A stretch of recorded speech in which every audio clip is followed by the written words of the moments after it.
No. You're not feeling the burn, Tammy? You're not feeling the burn? No. Feel the burn. Do you feel the burn? Oh yeah, absolutely. Who doesn't feel the burn?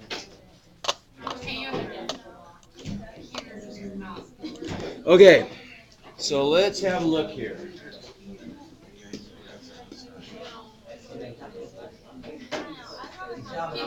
All right, okay, listen, I want a little more attention up here today, a little less of this. All right, here we go. Have a look. So tell me, what are we going to do with this? I'm going to give you a limit. We haven't yet. We're still doing our algebra approach. We're going to come up with, within 15 minutes, we're going to have a plan for how to deal with all kinds of limits of rational functions. Okay, that's we'll have a plan. We'll have to be able to do this without, just by inspection, without doing any work, but we're not quite there yet. So how about this? What if we want to do... Do you ever have to take limits of irrational numbers? Of what? Irrational numbers? Doesn't that have to be? Sure. Yeah, that's fine. No, but I don't mean rational, I mean rational functions. Oh, okay. Yeah.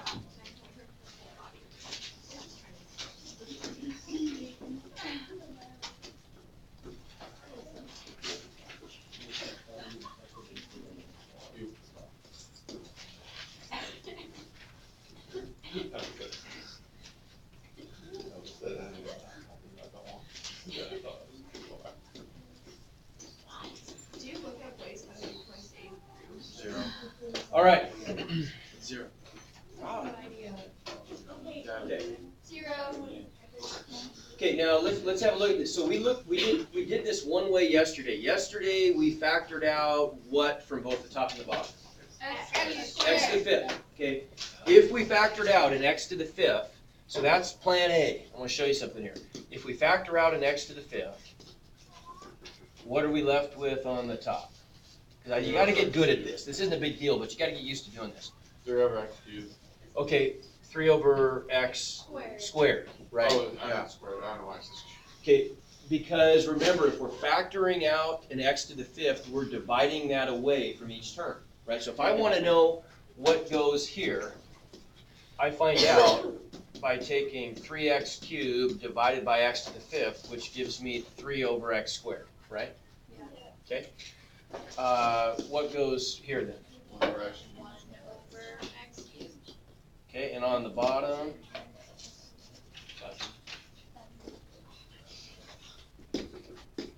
we factor out an x to the fifth. What do we get? 7. Okay, so we get 7 Plus. 11 X over x. okay, plus 5. 5. Okay, and what happens in that case then? So when we take the limit, as x goes to infinity, I forgot the limit stuff here. As x goes to infinity, those cancel algebraically. What happens? 0 over 7. Good. Anything with an x on the bottom is going to go to 0, isn't it? Thank you. So all this stuff goes away, and we just end up with 0 over 7, which is 0. 0. Good. Okay. So what do you think? Let's make a prediction. Quick reminder, a rational function is just a ratio of polynomials, right? So if I've ever got a ratio of polynomials like this, what happens when the order of the polynomial on the bottom is greater than the order of the polynomial on the top? 0. It's going to go to 0. How come? Without having to go through all this algebra, somebody defend that. Just without doing anything, just looking at these functions. Why is it? Zoe, why is it? Because if you take out like the largest, or undistributed by the largest power, then all the ones on the top are going to be divided by x. Okay, so that we can kind of predict what's going to happen algebraically. If I factor out an x to the fifth, I can see everything on top is going to go away, right?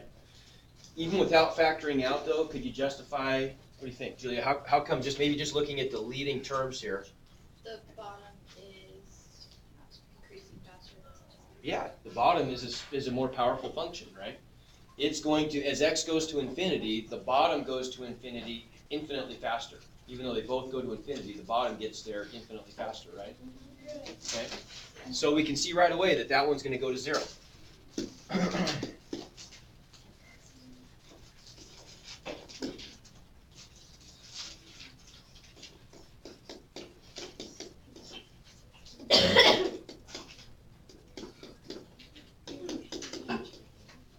Okay, what's going to happen there? We did this one yesterday. You get 4/3. So, 4/3, no. Yes.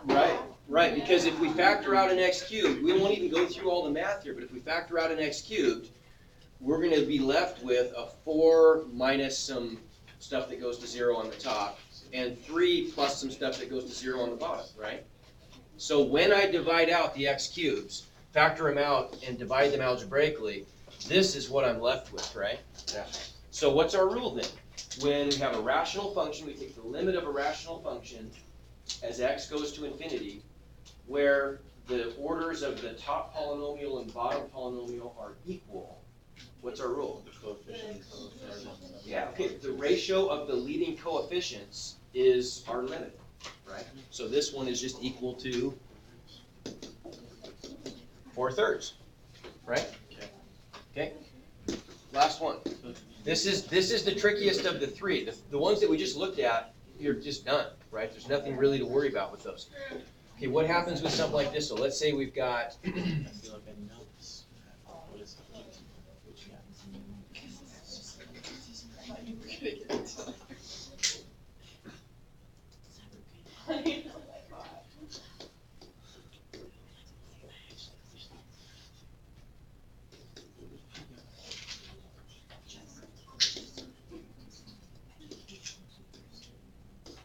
Infinity. okay, we got, yeah, it's gonna be some kind of infinity, but we need to know the sign, don't Oh, yeah. we, right? So what do we do here? Okay, now if we go through the math, let's go through the algebra, and then I want you to pick out a shortcut, if you can. Right, so what are we gonna factor out here? X cubed. Okay, one thing we could do is we could factor out an x cubed. That's what we did yesterday. Let's look at that. So we get the limit of x cubed times what on the top? 5 minus, 2 over x. okay, and 5 minus, 2 over x squared. Oh, Who cares? who cares in a way, right? Because we're gonna get a 5 minus a 0, right? I mean, we could probably write it out, but that's not gonna matter. Okay, on the bottom, that's your kind of, on the bottom, what do we get? Who cares? Okay, no, we do care about the first term. We do care about the first term. Shucks. 3 over what? X squared. Okay, plus, who cares, I guess, 1 over x cubed. I would argue that this is a, right there, that is a who cares. How come? It's a smaller. Because it's infinitely smaller Yeah. as x goes to infinity than that term is, right? Yeah. So only the leading term ever makes any difference when you're taking an infinite limit, right? Okay, but we do need to know, this is gonna be 0, but we need to know, is it 0 plus or 0 minus, right? And it's 0 plus in this case, right? So we end up with 5 over 0 plus, which is what brand of infinity? Positive. Okay, it's 0 plus because as x approaches positive infinity, I'm going to get a positive number squared on the bottom and a positive number on the top, which gives me a positive answer. We know it's going to be 0. It's going to approach What does 0. that mean again? What's what mean? The plus, like. Okay, 0 plus means a vanishingly small positive number. But it's still a number, so it still has a sign attached to it. Yeah. Right? Okay. Another way you could do this, and you decide which way is easier. I almost think the one I'm going to show you now you might like better, but it's totally up to you. They're completely interchangeable. They're both algebraically, they follow the rules. I want to see the next. So, what if we factor out instead an x? Okay, if we factor out an x, what happens? Now, why did I pick x? Okay, because it's the biggest power of x on the bottom, right? Right. So if I factor that out, I get x times what on the top? 5 squared minus Minus 2 on the bottom, I get 30 plus 1 over x. Plus 3. Okay, so once again, as x approaches infinity, I like this. we don't even, those cancel, we don't even have to worry about those terms. We only worry about the ratio of the leading terms, right? Because everything else, they don't even matter. So this time, as x approaches infinity, what do I get? 5x squared over 3. Okay, but as x approaches infinity, what does the top become? Infinity. Infinite bigger. Positive infinity, agreed? Okay. Positive infinity divided by 3 is what? Positive infinity. Wait, Right. we got. Wait, how does 5x squared equal positive? Because as in the limit, as x goes to infinity, what's 5 times a approaching infinity number squared? Oh, I see. That's huge, right? Okay, yep. Wait, how come we got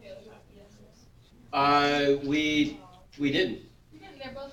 Because- different ways. If there was a negative 5 squared, is it going to be positive? Wait, it was Yeah. infinity before? Yeah, Oh, okay. Yeah.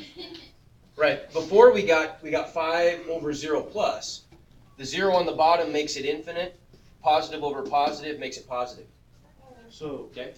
couldn't you just look at the leading sign before the first term and just know if they're both, the top and the bottom are positive, then you're gonna get positive? You, So like, cause there's not a negative out in front of the 5 or by the 3, it's gonna be positive. right.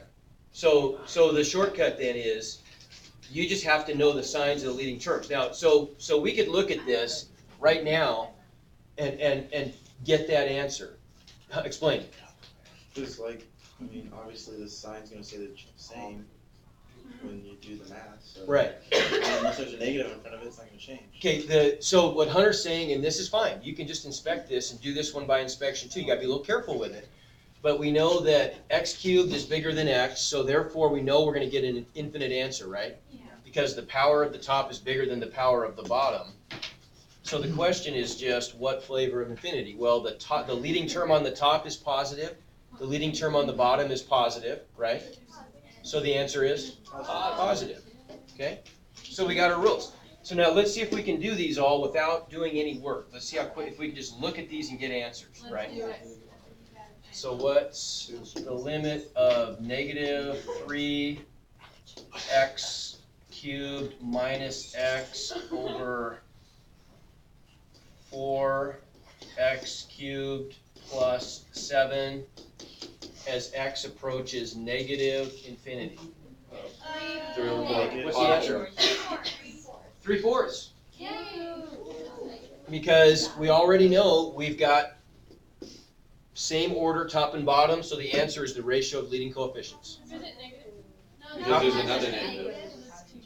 So that Oh, it's equals negative infinity, sorry. Because we have a negative 3 over a 4, so it's negative 3/4. Does it matter that this is negative infinity? Not at all. Doesn't make any difference. Itself is negative 3/4.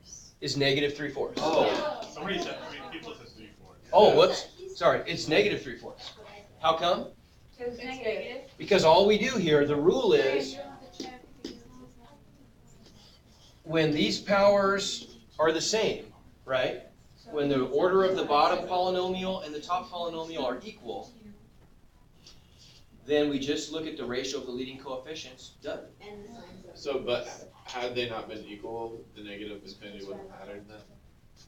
It might have mattered if they hadn't been equal, exactly. Okay.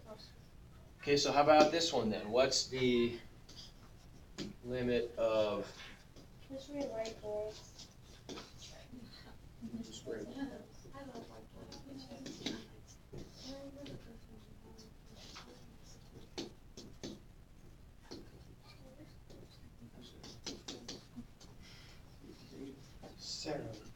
answer is? 0, done. Does it matter if it's 0 plus or 0 minus? No. Doesn't make any difference. It's 0, right? Because what are we doing this for? We're trying to figure out what the horizontal asymptote is. It's at y equals 0. Okay, done. Was the negative a factor? Not at all. Didn't make any difference, right? Why wasn't it the plus or minus? Because it's going to 0, and so think about this in the context. Listen, please. Think about this in the context of an actual graph of a problem, right? If we find out that the behavior, that the asymptote is at take the top example. If the asymptote is at -3/4, so let's say that's +1, -1, etc., then that just means that we've got an asymptote right there, right? So out here somewhere, it's going to stick to this, and out there, it's going to stick to this. What it does in here is a mystery still. Yeah. What is like an asymptote of infinity? An asymptote of infinity? Yeah. It wouldn't be an asymptote, because an asymptote is only useful if it's a line that the function can stick to. Okay. Wait, if it's to negative infinity, does that mean like there's a certain point in the positive direction where it's an asymptote? When you say if it is to, you mean if we're taking a limit as x approaches Yeah. negative infinity? Yeah. Well, then that just means we're going out in this direction. So that means that somewhere down here, the function's either going to do that, Yeah. or it's going to do that, right? Okay. Or, who knows, maybe it wiggles around, but we don't know, right? Okay, what if the asymptote is 0? If the asymptote is 0, the asymptote is the x-axis. Do we care if the asymptote is 0 plus or 0 minus? No, it's irrelevant, because in the limit, it's 0, right? It doesn't matter if it's 0 plus or 0 minus, because all we know from this is that at some point out here, the function is going to stick to that asymptote. Maybe it wiggles around, and then out there it's going to stick to the asymptote again, right? Did it not just stick to the asymptote? No, well, that's a bird. Out at the extremes it does, not necessarily. Right, the limits at infinity are the tails of the function. It's only way out there and way out there, right? In here, it's very unlikely that it's going to be asymptotic. It's probably going to be, it's going to have relative extrema, points of inflection, all that stuff, right? We're only interested in infinite limits at infinity, I should say, and we want to know what does the function look like clear out there or clear out there. So when we do our drawing, we just know how do we end it. Does it go towards 0, or does it go up into the sky, or does it go way down low, or does it approach some other horizontal asymptote? That's all this is for, really. Okay? So last one, what about this guy?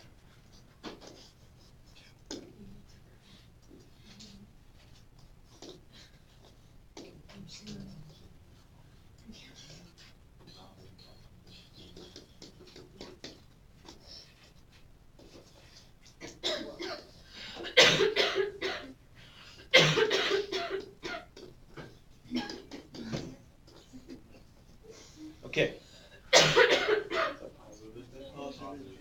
Okay, so yeah, let's take this in pieces. So we know it's infinite. How come? Power on Top's top. bigger, good. Power on bottom. Okay, a limit that's approaching either positive or negative infinity. When the top is a higher order, we know is infinite, but what goes there? Okay, let's see. So as we approach negative infinity, what are we going to get on the top? We're going to get -5 times a negative number to an even power. So negative times positive is negative, divided by a negative number cubed is times 2. So negative over negative is positive. Okay? And the positive infinity is really never mind. Does that make sense? Okay. How do you determine when the limit's gonna be an asymptote? This is. Well, no, this is not an asymptote. So what does this look like then? If we graph this thing, There's just no infinitely back. it just tells us that we don't know what's going on in there, but when we go clear out to the left, it's going to do that. Okay? Make sense? But how do you know when it's gonna be an asymptote or when it's going to be? Okay, so a horizontal asymptote would only occur when you get one of these two things happening. Either the orders are the same, and so the limit is equal to the ratio of the leading coefficients. So the asymptote then, the horizontal asymptote is the function or the line y equals -3/4, right? Here we would get when the bottom is a bigger order, Thank you so much. we get y equals 0 as our horizontal asymptote, right? Here, we don't get one because it's explosive on the tails, right? It's climbing to infinity. That's not asymptotic, okay? All right, but there are a couple things. So that's kind of the first level. That's the main stuff. Say but, because then I know it's about to get hard. No, it's not gonna get hard, it just gets interesting. It's more interesting. Interesting. I like his word choice. Yeah, I would know. I think this is way too interesting for me right now. Oh, it's pretty interesting, I'll give you that. Okay, hang on now, what is this? What if we do, Two. I wanna pick one that's, what if they give me a good one here?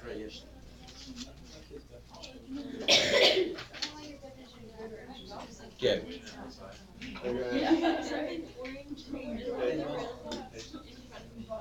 Hey. You're so awkward. Hey, please. Well, I mean, I'm talking to Grant. PM. Comment. okay, have a look. Okay, is this a rational function? It's not, because the bottom is not a polynomial. So our rules don't really apply here, right? Throw it out the window. Okay, but we can still do this. We can still do this. Okay, so what is the square root of, so remind me real quick, what is the square root of x squared?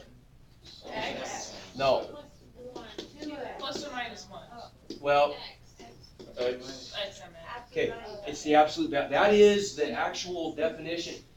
Maybe this is confusing at first, but when we talk about, and this is a big deal, this is really important to know, when we talk about absolute value functions, we talk about this in a couple ways. Sometimes it's useful, like when we take derivatives. Remember we did some examples a while ago where we took derivatives of functions involving absolute values.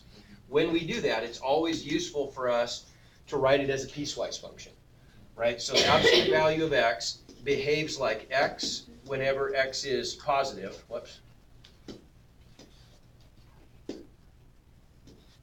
It behaves like the opposite of x when x is negative, right? Because we got to change the sign. And it's equal to 0 whenever x equals 0, right? Okay, is that really the functional definition? Not really. That's just a convenient way to represent the absolute value function. It's useful because we can break it into 3 discrete regions where we can do easy stuff with it, right? But what is the actual function that produces an absolute value? Well, it's this right here. Think about why. What's the job of an absolute value function? It makes it positive, right? It leaves it alone if it's already positive, but it makes it positive if it's negative. Isn't that what these instructions do? If we square something, positive or negative, we get a positive result, right? And we take the square root of a positive number, we're going to get the primary or principal positive root. So isn't that really, that's our recipe for making an always positive output, right? Is that, okay? So then, what's that tell us? How do we deal with this function up here then?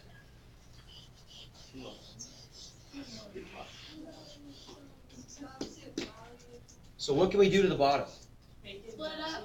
We could, if we look at the stuff inside, now you gotta really follow this. You gotta really watch this. And I promise you that even if you don't get all this, because I've been there a billion times in college, where I looked at something and said, man, I do not completely grasp this. I don't know all the ramifications. Happened a million times.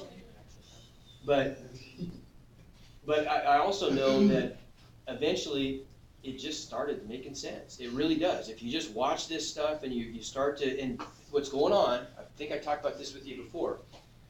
I'll have to show you this video. I've got a video that shows in real time, if you look at a PET scan of a brain that's learning something, you can actually see the dendrites and axons branching out and making these little tentative connections. Can we watch it today? Yeah, not today.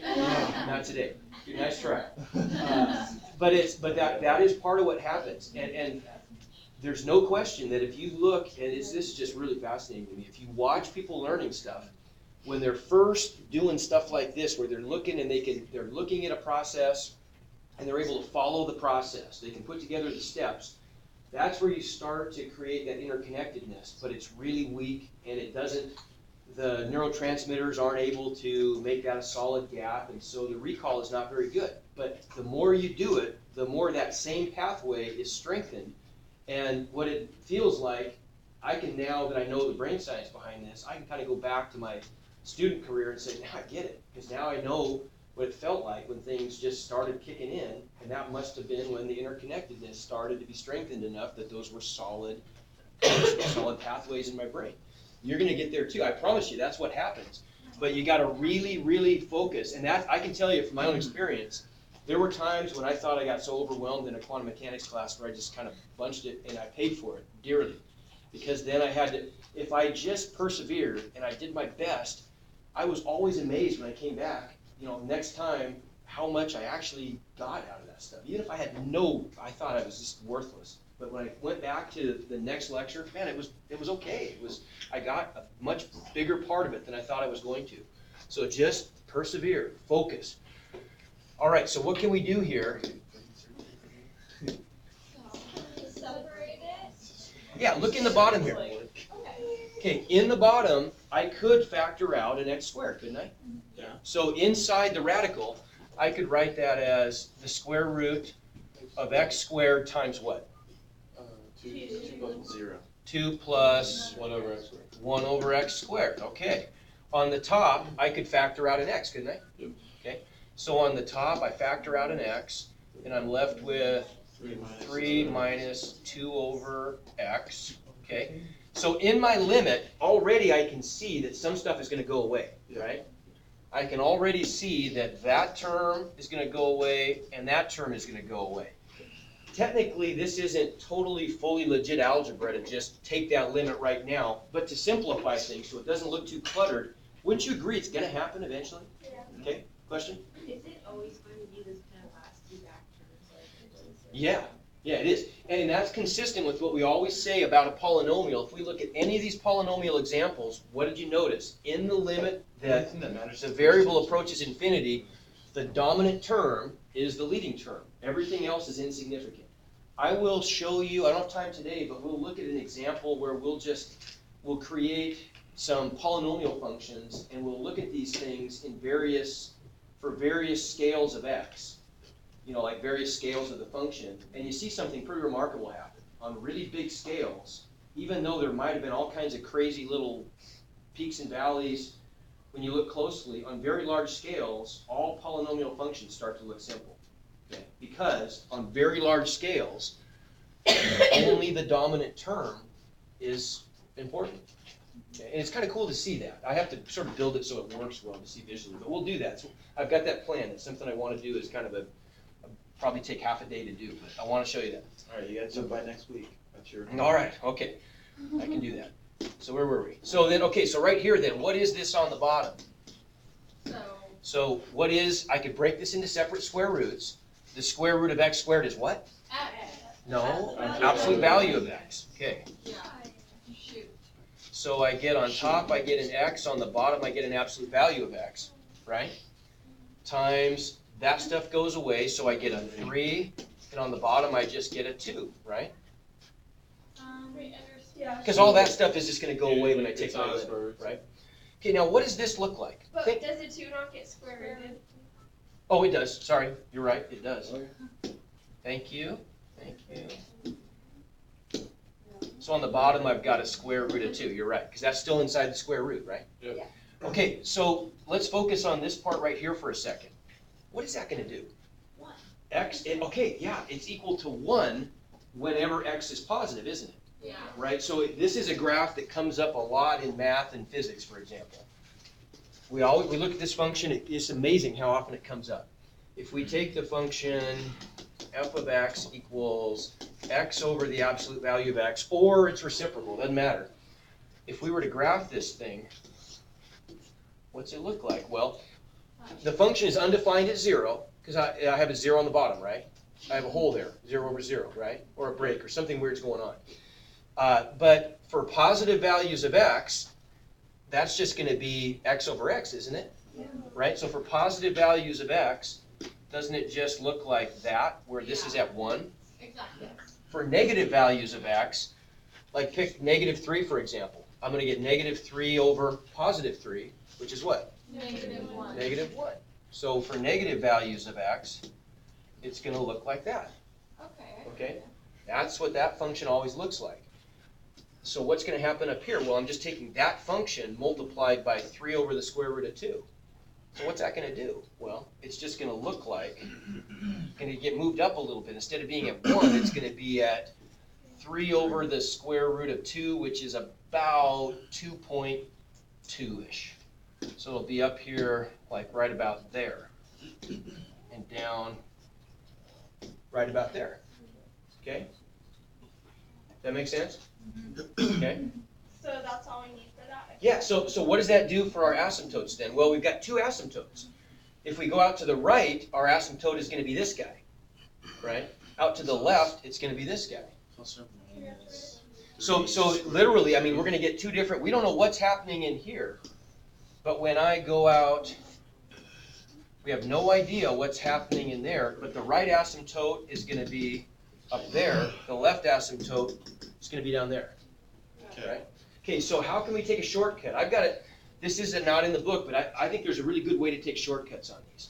If we go back and look at this problem originally, what could we have said? Just the leading coefficients. Yeah, look, on the bottom, we've got something that looks like, if I just look at the leading terms, right? If I just look at this stuff right here, isn't that really just the limit of 3x over the square root of 2 times the absolute value of x? Whoa. There you go, right? Yeah. So that's our answer? Well, that's what tells you what happens then, right? So now you know that when x approaches positive infinity, those are both positive and they cancel, right? Mhm. See what I'm saying? So I'd get 3 over the square root of 2. And we probably would rationalize that, but we won't worry about it, right? As x approaches negative infinity, I'm going to get this number times negative infinity. I'm going to get a negative sign out of that, right? Yeah. See what I'm saying? So will you just do plus or minus 3 over square root of 2? Okay, but, well, you got to be, okay, you can be careful with that. So we could say then, the limit of this function, call it f of x, as x approaches plus or minus infinity is equal to plus or minus. And the order is important because the plus goes with the plus, the minus goes with the minus, right? So in other words, when x approaches positive infinity, which is the top sign, I get positive infinity. When x approaches negative infinity, which is the bottom sign, I get negative infinity, right? Okay, how did I know? Because I just looked at the ratio of the leading coefficients. Okay. Isn't asking you when x approaches negative infinity, though, right? It's only asking for when. It's only asking for positive, right? So look, that's too cluttered. Let's look at one more of these. The limit of square root of 3x squared plus 1 over 7x negative 7x plus 3 as x approaches positive infinity. Okay, so if we look at the leading terms, so what am I going to get on the top? When x is positive, Square root of 3x, or square root of 3, absolute value of x over right, negative. and the absolute value of x when x is positive, so we get 3 absolute value of x over square root of 3, sorry. Yeah. Square root of 3 times absolute value of x minus- over negative 7x, right? Yeah. Okay, when x is positive, that's equal to x, right? Yeah. So it just equals square root of 3. Because of that, it just equals square root of 3 times x over negative 7 times x, and those cancel, and that's my answer, Okay. right? Okay, what if we had been approaching, though, same problem? That's it. So it's equal to negative square root of 3 over 7 is our limit. So that's the right asymptote, okay? What if we're approaching square root of 3x squared plus 1 over negative 7x plus 3 as x approaches negative infinity? Well, we still get the same ratio of leading terms. It'd be positive. Square root of 3 over absolute value of x over negative 7x. But when x is negative, right? Okay. X is negative, so what does the absolute value of x look like? Well, it's going to equal negative x then, right? Because x is negative. Think of our piecewise function, right? We know that absolute value of x equals x when x is positive and negative x when x is negative, right? So if x is negative, this is gonna become square root of 3 times negative x over negative 7x. When the x's cancel, I get a negative still, right? Yeah. See what I'm saying? So when those cancel, I get negative radical 3 over negative 7 equals square root of 3 over 7. See? So I think you can avoid having to do all the work on that, I really do, yeah. I don't see like where the asymptote is. No, but When why you would graph your it out, x- Wasn't it just two straight lines? That'd be positive. Okay, yeah, but those aren't the function, those are the asymptotes. Wait, oh yeah. Yeah. Wait, how come you still have a negative x on top when it's absolute value of negative infinity? Okay, because Wouldn't the negative go Because away and when you x have is negative, think what the absolute value of x looks like as a piecewise function. Like take negative 7 for example.